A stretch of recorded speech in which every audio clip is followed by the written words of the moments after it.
We're sinful people, we're selfish people, we're self-centered people, and so because of our sinfulness and our self-centeredness, and because we live in a world like that and around people like that, relationships easily become damaged and easily become broken.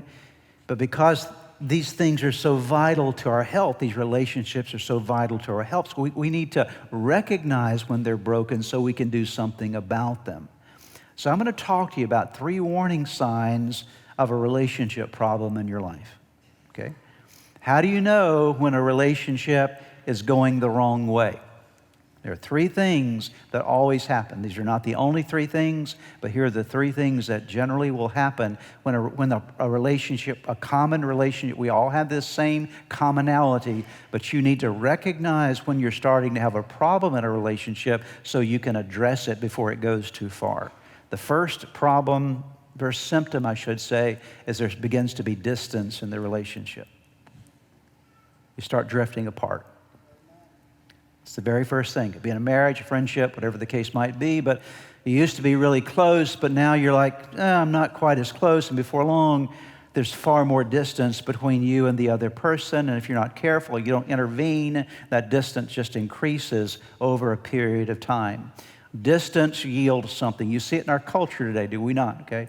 People are distancing themselves from one another. That leads to the second thing, disrespect. Okay?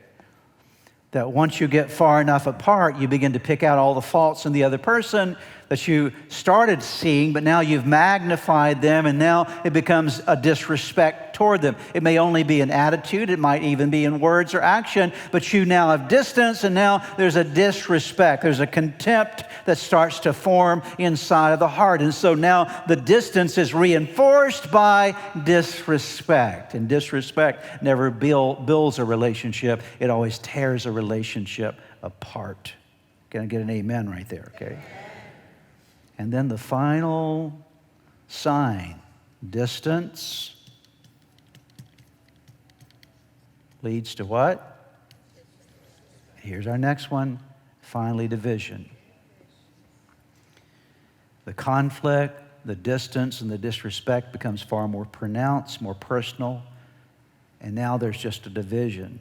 You may still smile at each other and wave at a distance. You may not necessarily be outwardly hostile toward each other, but there's still this division that has occurred in your lives. Your lives are now running on parallel streams rather than in unified streams together. Distance, disrespect, division.